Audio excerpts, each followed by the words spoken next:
She ignored her symptoms. She played superhero with her health. And now she's been pushed to the theater for something that would have been handled maybe with drugs. Please don't be like her. This is my patient, and this is what happened. This particular woman was brought into the hospital with a very low Paxil volume. Her blood level was very low. She was very pale. She was looking lethargic and weak.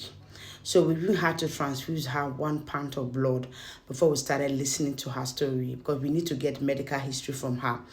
So when she explained, she said she has been battling this symptom for quite some time now. I think she said about 3 years, that she used to bleed so heavily.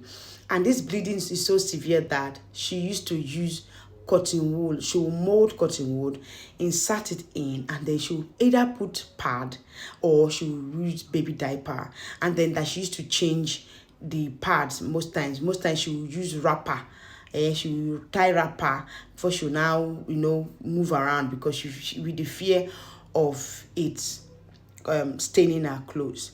And then according to her too, that whenever she menstruates, she used to see very big lump of clots of blood.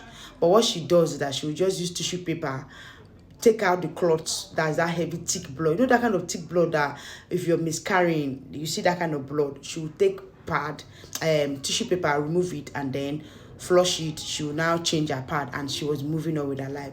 According to her, she felt defeated because her husband has left her because of this constant bleeding, because the bleeding was so heavy that most times it doesn't even have control. So there was no proper sexual intercourse between she and her husband.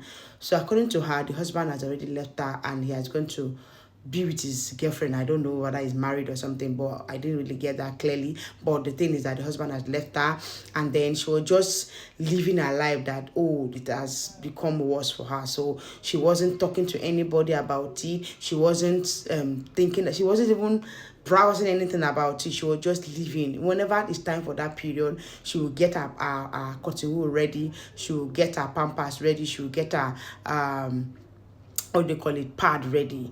And this kept going on over and over again. It got to a time that she said, according to her, she wanted to urinate. It's so painful.